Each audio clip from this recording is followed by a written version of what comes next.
Roadmap 2050, a practical guide to a prosperous, low-carbon Europe. A project designed to illustrate how the EU's long-term climate and energy security commitment to reduce greenhouse gas emissions can be achieved without compromising our economic growth.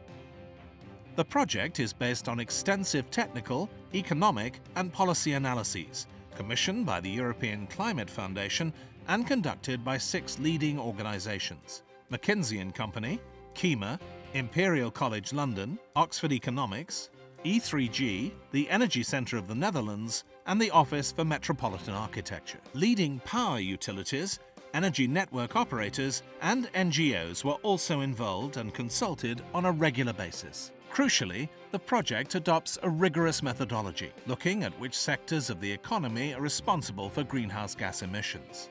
The analysis shows that a zero-carbon power sector is absolutely necessary to meet our climate and energy commitments. Roadmap 2050 then focuses on how much power Europe will require in 2050, even after aggressive energy efficiency savings have been achieved.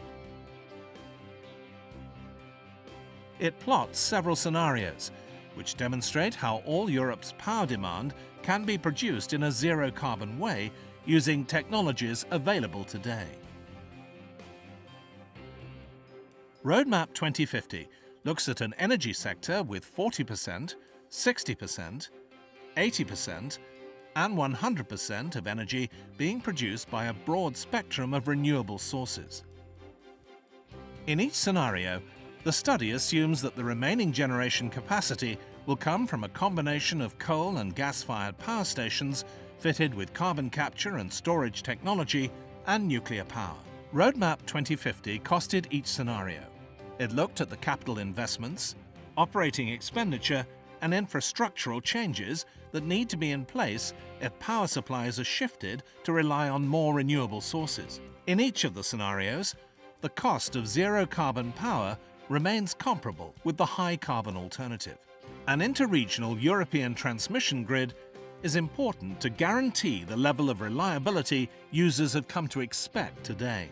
This grid will increase the EU's energy security and make it far less reliant on imports of coal and gas.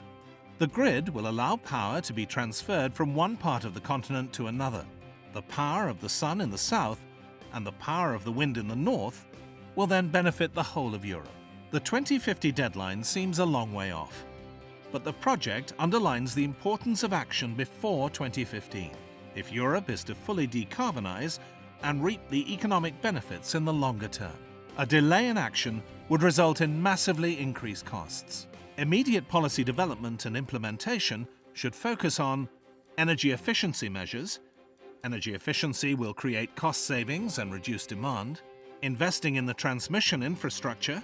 This will create jobs, reduce energy dependency and minimise the need for backup supply.